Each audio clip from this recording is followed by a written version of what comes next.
please like and subscribe. Hello, welcome. I am Joe, and this is Joe's Medicine Tarot. Here you will find shamanic tarot readings. Please know this is a general spirit check-in and not a one-to-one spirit check-in. So you might not resonate with the whole reading. You might not resonate with any of the reading. Whatever you do resonate with, please take what you need and leave behind what you don't.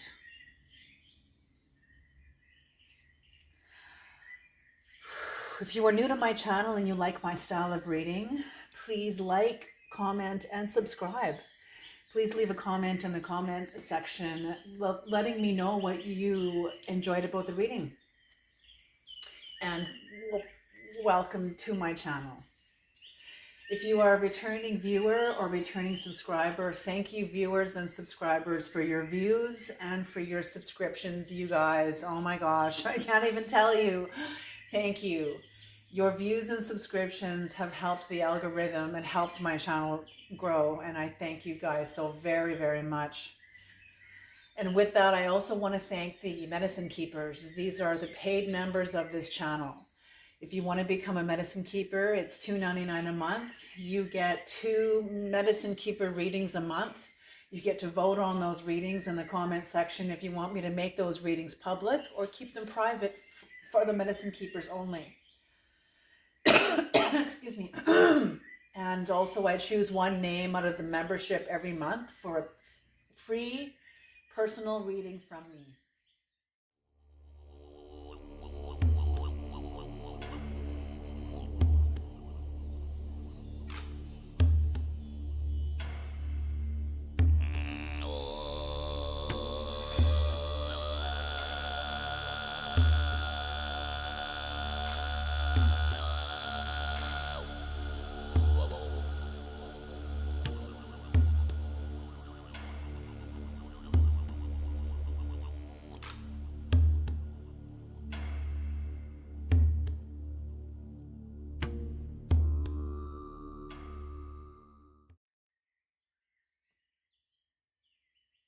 All right, let's begin.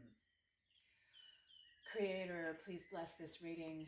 Please bring in the knowledge and the wisdom of the Most High for the collective. Please bring in the guidance that the collective needs to hear.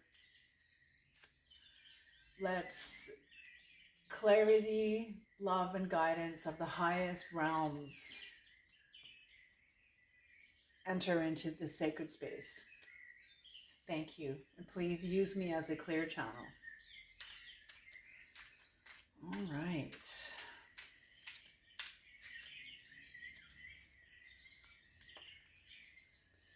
Here we go, you guys. I hope you guys are safe and well wherever you are in the world.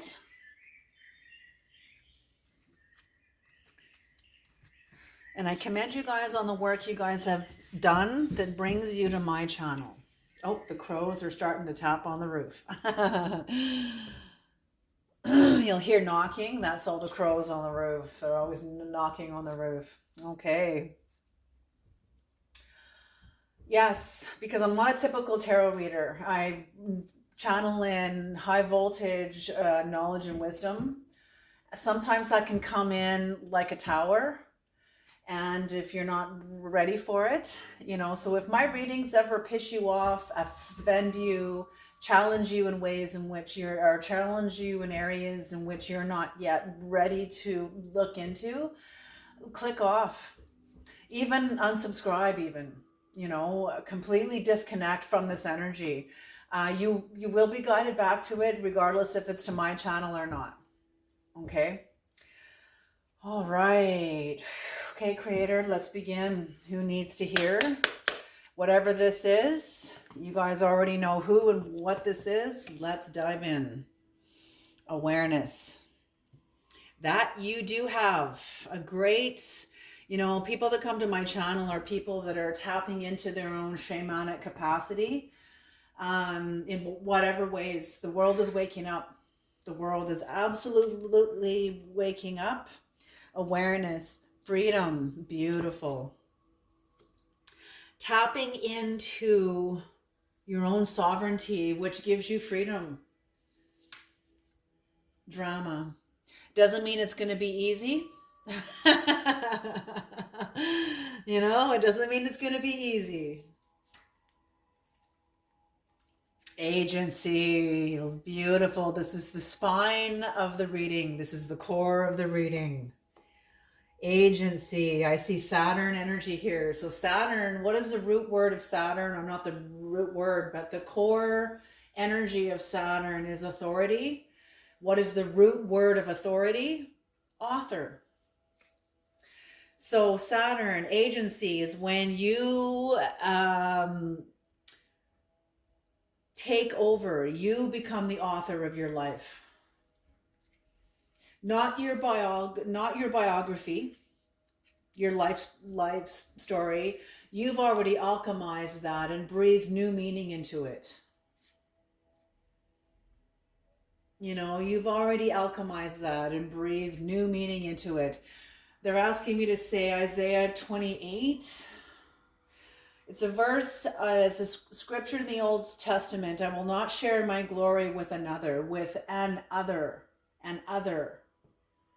So when you rewrite your story, you're basically changing your energetic signature and your fragrance, how you smell, the scent of you.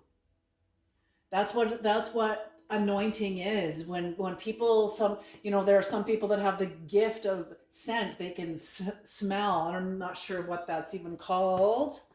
Let's look that up. Maybe it's clairsentience. It could be clairsentience. But they can smell the presence of God, which smells like roses. Roses are some kind of sweet odor of some kind. Gift of spiritual smell or aroma. I guess it really is. It's basically the discernment of spirits. There you go. It's the discernment of spirits. Sometimes I can even smell certain things. I've even smelled, there was a video they did about when you smell like matches, like somebody that's struck a match and there's that sulfuric smell. I've smelled that in my home, and there's a lady on the internet. She did a short about this, about certain smells. And the smell of sulfur, she said it was maybe somebody doing black magic or some sort of ritual, even like negative thinking about you, So I was like, damn, okay. Anyway, okay, how do we get onto this? Where are we here? Drama, agency, authorship. Okay, that's it. Rewriting the authorship, because you've rewritten your life. You've rewritten the meaning of your life. You're no longer a victim. You are no longer the whim of your genealogy. You're no longer the whim of your ancestry. Yes, you're still a part of your ancestry. You're still part of your lineage, but you have changed it in some way. You have changed this in some way. Holy smoke, just a minute here.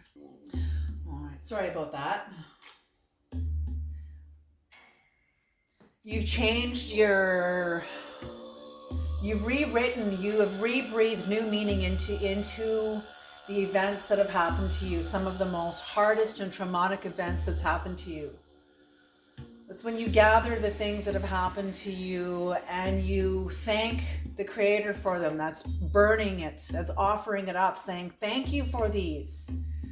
Thank you for the most hardest times of my life, because it's developed my spiritual legs. You had to carry dense energies of your ancestry, of your lineage, and of your culture. Your role is not just yours. Your role is also collective. What do you think the scapegoat is?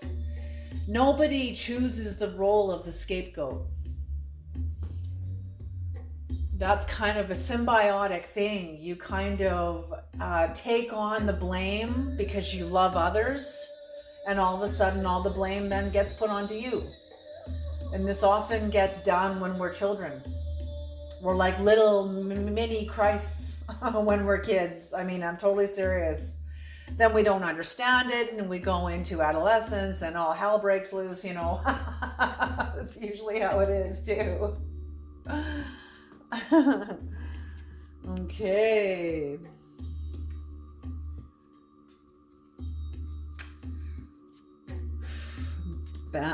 Banish. Okay, so feeling like whatever drama may be coming towards you or did come towards you, I feel like it cannot stand in your presence. You have clear language. Shadow cannot exist in your language, in your presence, because of your language. And language creates reality. So when somebody comes in with drama, you can dispel it. I'm seeing you like a spiritual samurai. Martial arts is designed to disarm the enemy, not to hurt the enemy. It's a form of self-defense in order to disarm your opponents when they can't stop themselves. When turn the other cheek doesn't work. You know, turn the other cheek doesn't mean you turn yourself into a martyr and a punching bag for your person. What the fuck does that serve? Turn the other cheek is a mystical law. And it means to turn the other cheek, so to offer the other cheek up to be struck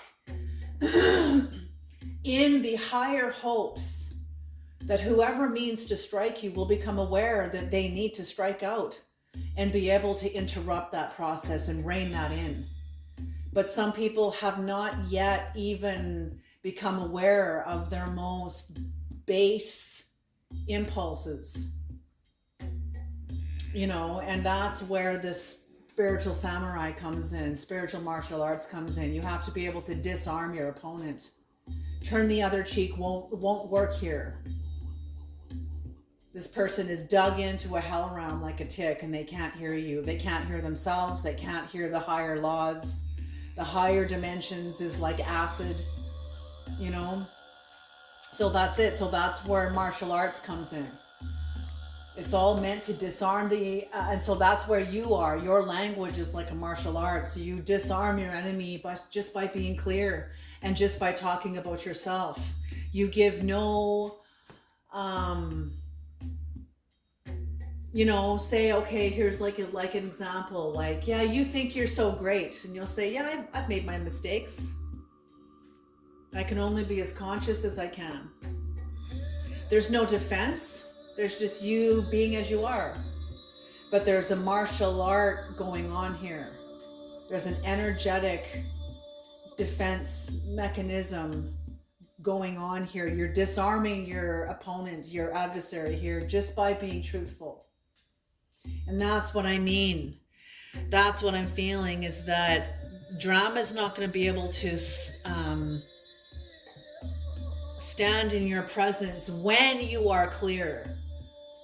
You know, sometimes we go unconscious. We're in the presence of somebody and we're just we sort of check out for like a minute, you know, where all of a sudden we're thinking about our appointment next week, or we're thinking about whatever. Our mind wanders away from the conversation when we're supposed to be listening to somebody and in a conversation with somebody, you know, and you're like, oh crap, you got to bring your attention back. You know, and sometimes that happens. And even when that happens, sometimes you may take a few hits when we're not conscious. That's how it is. It's just all designed to help us learn to be conscious and stay conscious. Like Christ asked the night before he was crucified, this is all symbolic, when his disciples fell asleep, and he said, can't you not stay awake with me for even 1 hour? What that means is, can't you even, your inner Christ, the inner clear one within you, asking, can't you just stay conscious with me for 1 hour? But when we're in challenge, that's when we want to check out. That's when we want to go and have a cigarette. I know I can only speak for me. That's when I want her to go have a cigarette. I want her to go for a walk. Want her to check out. Want her to leave the conflict, leave the whatever it is that's making me want to run. Okay, and Sometimes that happens. Sometimes it happens. So be gentle on yourself. But I'm feeling like this is becoming more of your reality. It's becoming more of your reality. Yes, that you can trust in. That you can begin to trust. There's an inner process within you that is now has its own life. You have evolved your, holy smoke, you have evolved your path to a point where your path has now evolved its own life. It's like, oh my God, I'm seeing a great python. The path is the python. You're walking upon Gaia because you are being true to yourself. I'm seeing the path you're walking on as a great boa constrictor.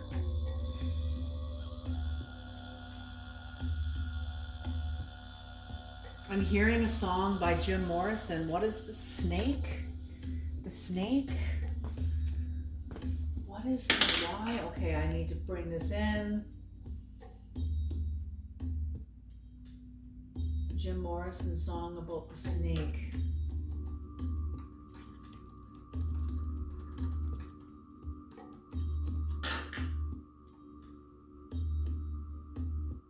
The end. This is the end. And ride this snake to the lake. The ancient lake, baby. This snake is long, 7 miles. Ride the snake. He's old and his skin is cold.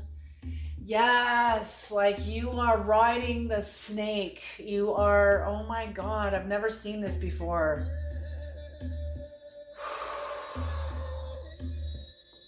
This is incredible.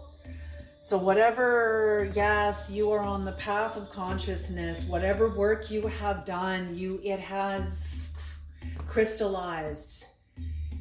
I'm seeing the Ace of Swords with all the vegetation growing off the top of the sword. Like whatever has begun is now, it's taken root. It is now has its own life.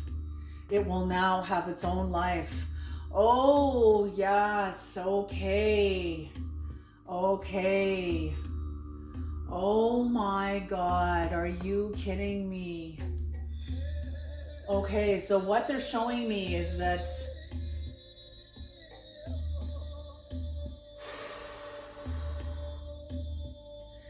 you and this path are going to be interdependent upon each other. You're entering into a birth canal where there's no going back. There's no going back to the carnal way. And this is not to be severe. This is not some severe judgment or anything like that. This is like, it's going to be this way, this new work that you have begun. And this is not new. What is manifesting is new, but the work you've been doing isn't new. This is like decades of your work, of your soul work, your hard work, your arduous work. You're facing into your shadow, you making amends with your life, making amends with yourself, making amends with the people around you, healing your relationships with yourself, healing your relationships with the people around you. This is fucking huge work, huge work. And the work you've done, that's like the foundation. Then there is the spiritual advancement, the spiritual development on top of that foundational work of your healing. You've healed yourself, you're healing your relationship with your reality, the people around you. You're developing your astral body, developing your ethereal body, developing your soul body, developing your mind, your spiritual capacity. You're becoming a teacher, but what they're showing me is that the path, this new manifestation, this new life, is its own life now, and it's going to become more of a way of life. Your life and this life, it's like you and this life are now becoming dependent upon each other. This is like this is going to be a natural unfolding of your life now. The old life you knew, the carnal life, the old way you used to see your life.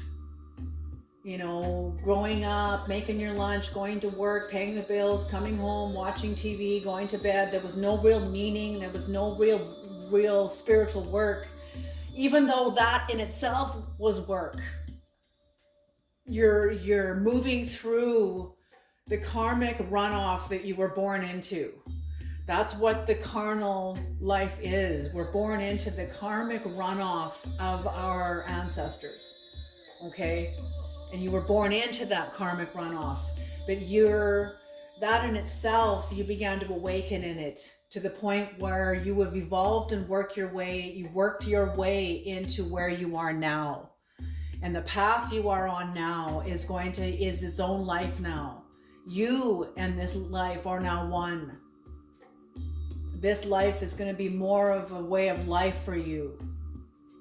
It's evolved into this. Like there's no going back. There's nothing to go back to. I'm feeling like you don't even have the neurology for that anymore. The new, neurons that wire together, fire together. What that means is,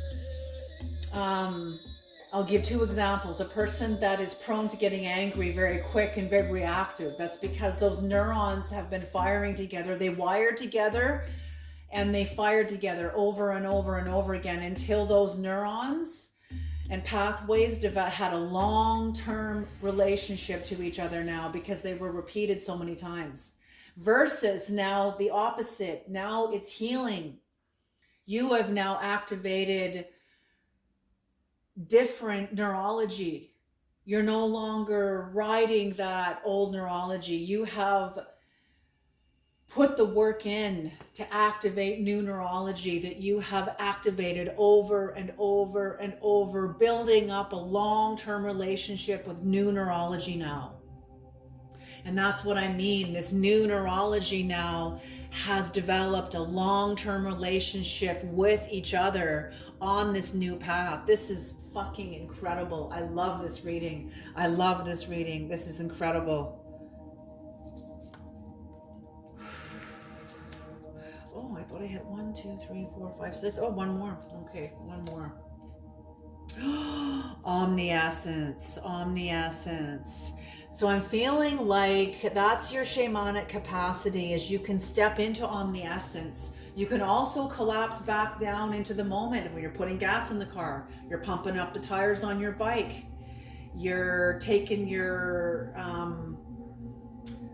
my husband is really all about bikes and stuff. He's got his own like electric scooter and the whole bit. He's one less car in the whole world. Is yay. But very much so, and you got to be right involved in the project that you're doing when you're putting gas in the car, fixing your tire on your bike, doing the dishes, making dinner. You can still collapse your consciousness down onto what you need to be doing. Like the monk said, there was a monk that said enlightenment is not becoming enlightened in some higher dimension. It's about becoming more present in the mundane. It's about being more here. I remember the first time I heard that, I was like, oh, what? No. Like here I was all expecting us to live life and singing Kumbaya in some higher dimension, not knowing that's how Nazism started. I had no idea, So yes, it's about bringing the higher dimensions of yourself into the mundane and holding the consciousness there. Like, okay, here we go. Thank you, Creator. They're bringing me in a story from Ram Dass when he was in a Sistine chapel. I think it was a Sistine monastery or something. Yeah, he was and this monk that he was next to, the monks didn't speak at all. And I think they were allowed to speak at one time during the day, and that was only when they were washing their dishes after a meal. And he was standing next to this monk that had been there for like 17 years.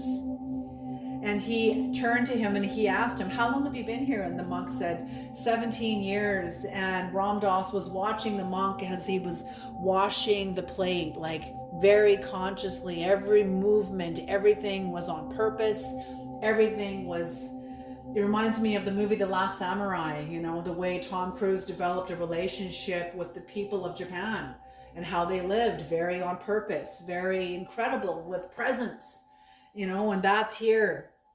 So you see the big picture, but at the same time, you can collapse it down into putting air in your tire, washing the dishes, beating an egg for breakfast, whatever you got to do, because on the bottom of the deck is self-knowledge. Beautiful. Holy, I'm 25 minutes in and I haven't even started clarifying yet. This is such an expansive energy, you guys, and it's beautiful. This is where you guys are going. This is where your path is taking you. It's where you're going. It's just a natural result of the work you are doing, bringing you into omniscience. And that's it. A prophet has omniscience. A prophet doesn't know. It's not that a prophet is like superhero psychic. A prophet is a prophet because they understand the past. They know where they're coming from. They know where they are currently. Therefore, they know where they're going. They can prophesy their future. They can prophesy the future of others. If they can see themselves clearly, they can see others clearly too. That's just how it works. Okay.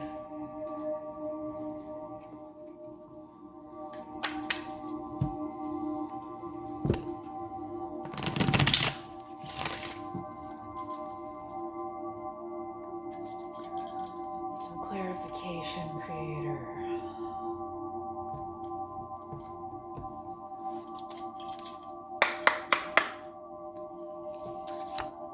First card out, awareness, Spider Woman, Hanged Man, the Hanged Woman.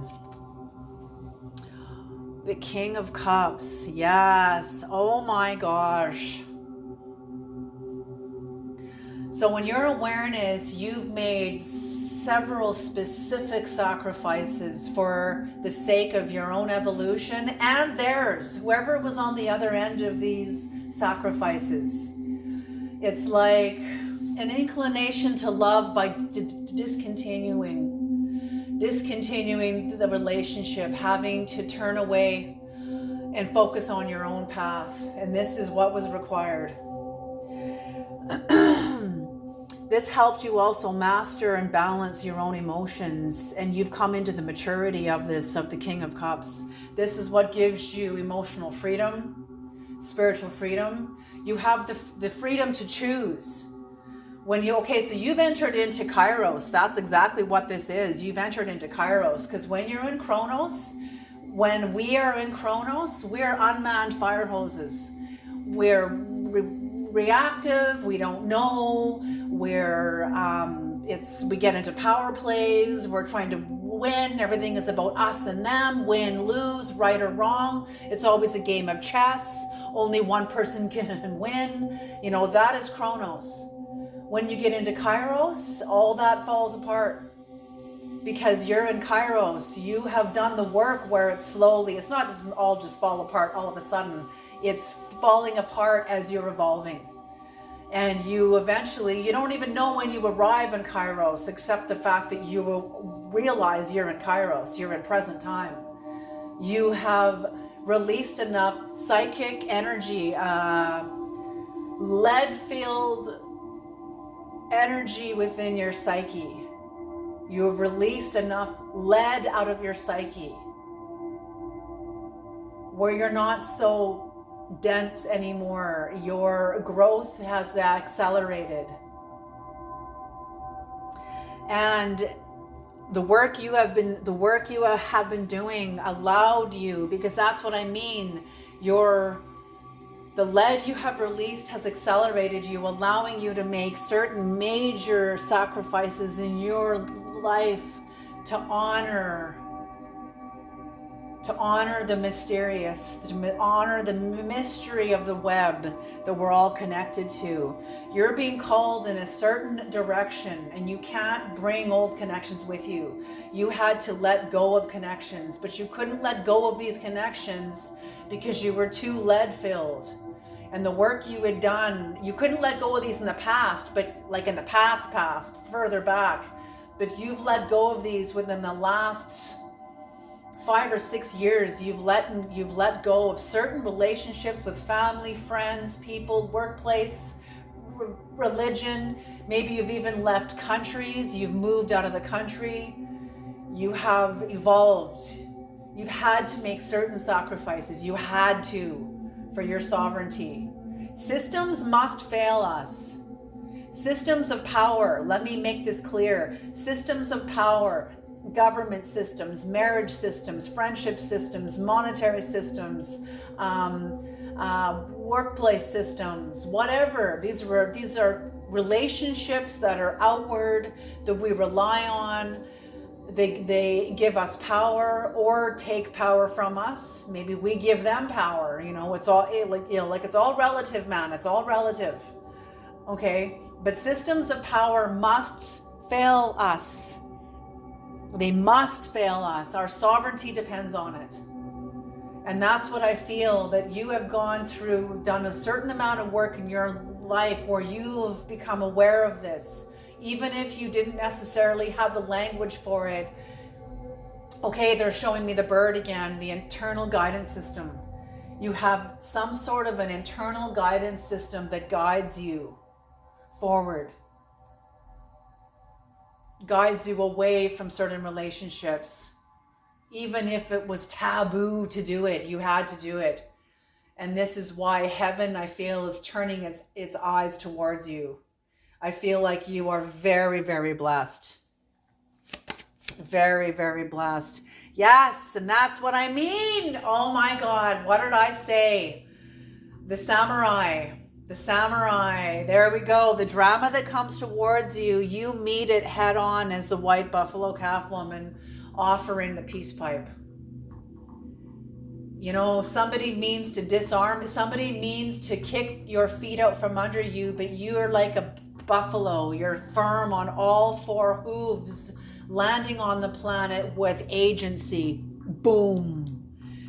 You're unmovable because you know yourself. So when somebody comes at you, oh yeah, look at what you did back there. Look at that. And you're like, yeah, let's look at that. Let's look at that. Wasn't that a spectacular mistake? Like, oh my gosh, I learned so much from that experience. It was incredible. I've had to face into, the people I hurt from that. I got to learn about that aspect of me. I don't ever want to represent myself like that again, but yeah, that was a spectacular mistake. And the fact that you can climb into that and speak from the inside of it disarms your adversary with the peace pipe, because you've made peace with yourself. I love it. I love energies like that. Yes, because you've healed. Holy smoke, you have healed the star. You have healed. You have unified your archetypes that you employ, whether you're aware of these archetypes or not. For those of you that resonate with this reading, you are aware of your archetypes. You have done some sort of work with Jungian psychology, maybe with Caroline Mace's sacred contracts, maybe with someone else's work with archetypes, but I feel like you have done, maybe you're very good with your dreams, the archetypes that show up in our dreams. Everything is archetypal, everything. And when you develop the language of symbolic sight, it's a kind of a freedom. Life is not so dense anymore. It's not so dense. Energy can flow when you're looking at life through symbolic sight. Okay, so yes, you have healed. Banish. You have a certain level of relationship with magic. And that's what I mean. Your relationship to an inner samurai gives you the capacity to disarm your adversary. So drama cannot stand in your presence. Somebody means to rile up against you, thrash up against you, and you just let them. It's almost like they pass right through you. Like there's nothing for them to hold on to because you're aware of it all. You're okay with it all. It's only when they crash up against something in you where you're pushing against something within yourself. You know, it's okay. They're saying, okay, Creator's saying, say it, okay. When people warned, I've had people warn me, you know, like, oh, do you practice transcendental meditation? I'm like, why? Why do you need to know? And they say, well, you shouldn't be. You shouldn't be practicing transcendental meditation. I said, why? Because transcendental meditation will bring in demons and the demonic and all kinds of things. Yeah, that's true. That's true.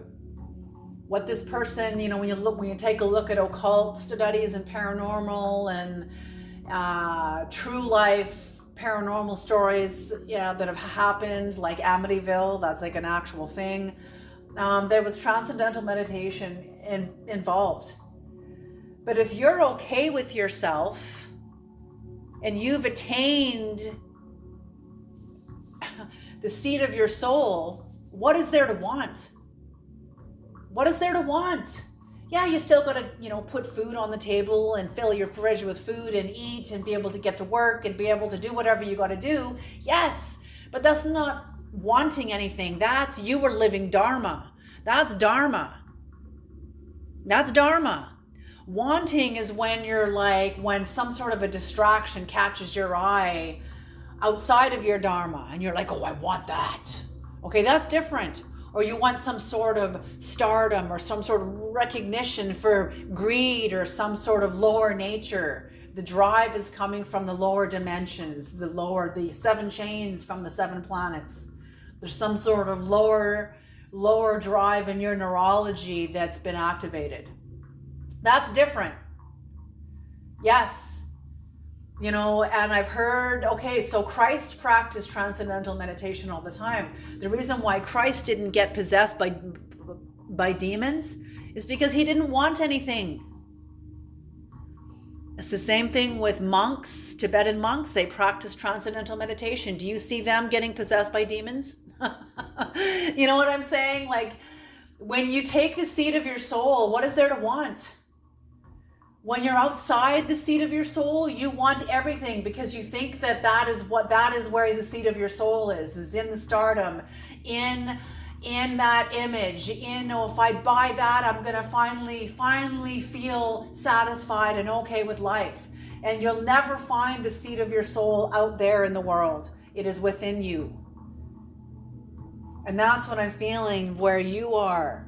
This is why drama cannot enter into you.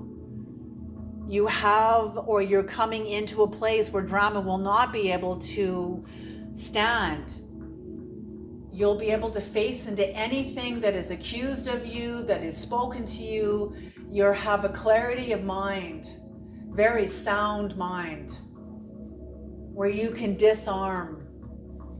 You can disarm. Yeah, I'm just seeing arrows coming at you and you quickly deflecting them like a samurai. Like you're able to deflect them. Because that's true. Negativity travels at sound speed, and sound speed is something like 330 meters a second. Whereas consciousness, truth, presence travels at light speed.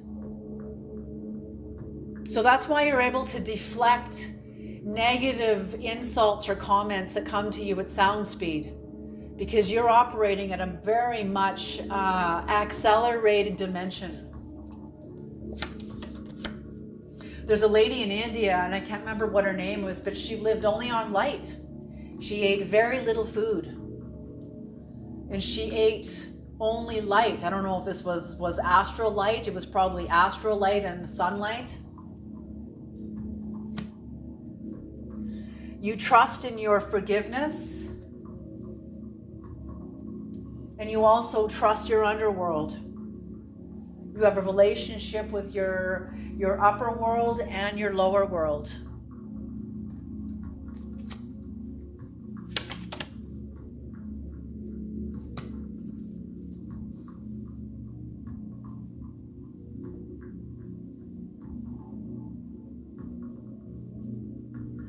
And I feel like there's a certain level of fear and apprehension about the omniscience.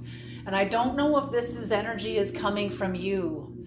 I feel like you're already kind of unfolding into this. It's a gradual experience. But to somebody else, I feel like there's somebody else watching you that is around you that feels defeated by your omniscience, that feels defeated by your capacity to see, your capacity to know.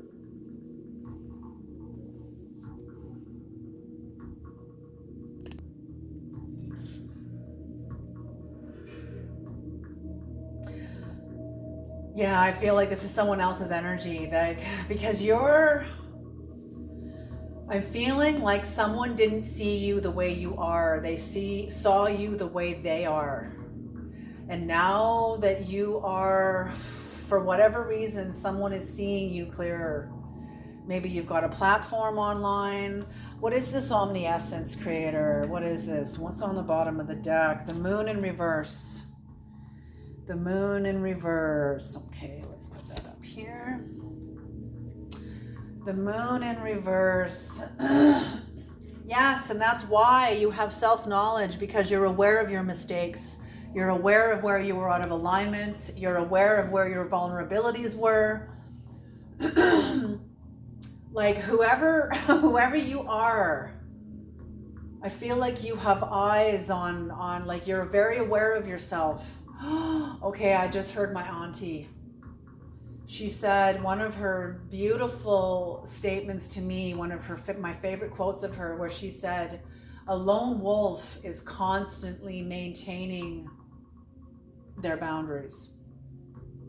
Constantly maintaining their boundaries, the boundary of their territory. That's a lone wolf. And a lone wolf, lone wolf meaning the individual.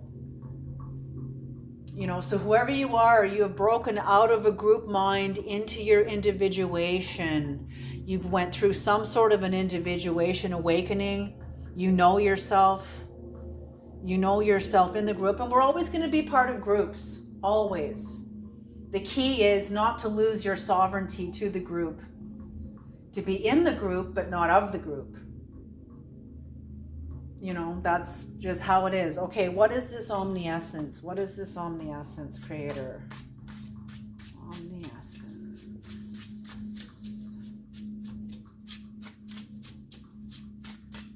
What is this omniscience? Six of Wands in reverse. Who is it that feels defeated? Because I don't feel this is you. I feel like this is somebody... Yeah, somebody who's very disappointed at your growth. Somebody very disappointed as they're looking right at you. Somebody very disappointed as they're watching you ascend into new lands, into freedom. You have a sense of freedom that this person does not have. You've left or are leaving somebody. This is somebody that is from a former world. They're from back here somewhere.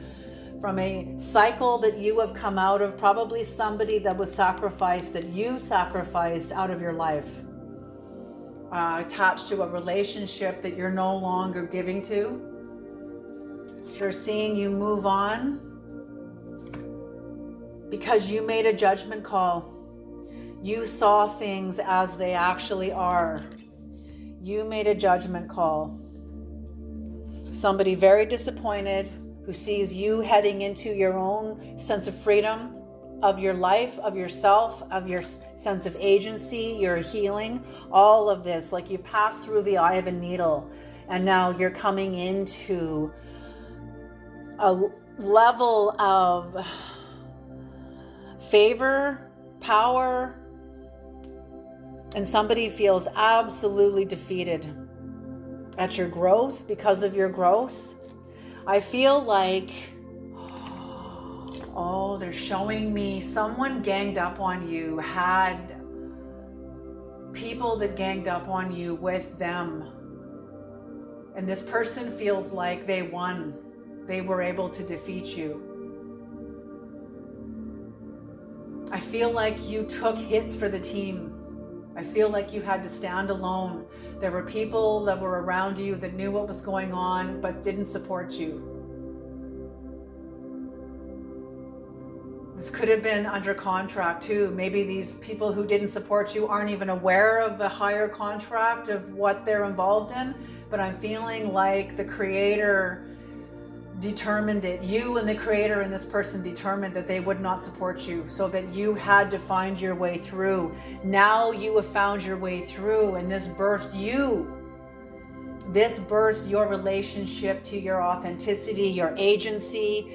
Absolutely. And somebody feels defeated by you. They're disappointed and moody about it. They're like moody. They feel kind of powerless, actually. They feel kind of powerless to you, intimidated of you. I feel like this person knows you have the discernment of spirits.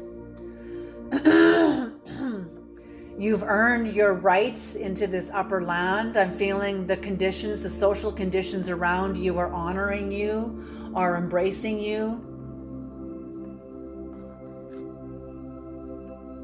Like the social conditions have made a judgment on you, creator, whatever. The social conditions are clearly, the door is opened for you.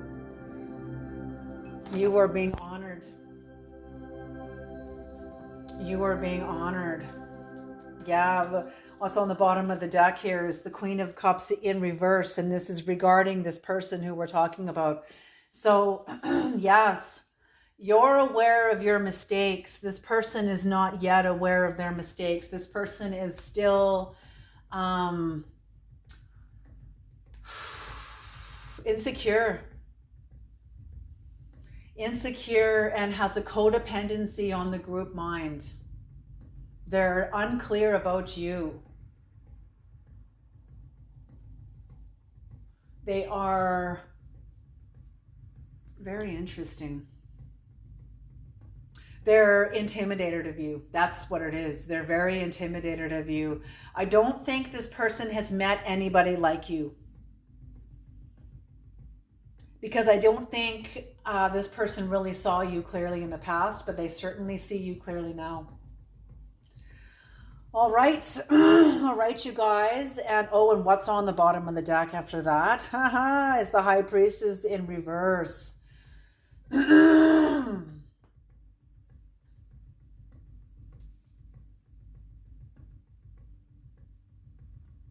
I feel like this person does not want to empower you, was scared to empower you because of the power you hold.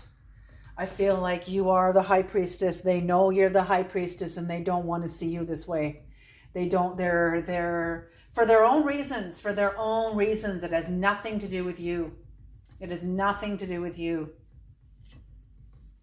Okay, you guys, this is a beautiful reading. You guys are incredible. You are walking on your Dharma. Holy smoke. This is what the world needs. This is exactly what the world needs, is this kind of light presence, consciousness embodied on the planet, one breath at a time, 1 second at a time, close, very in the now moment, in the present moment. Beautiful. Beautiful energy, you guys. Okay, I'm going to leave this reading here. You guys have a beautiful day, and I'll see you guys in the next reading.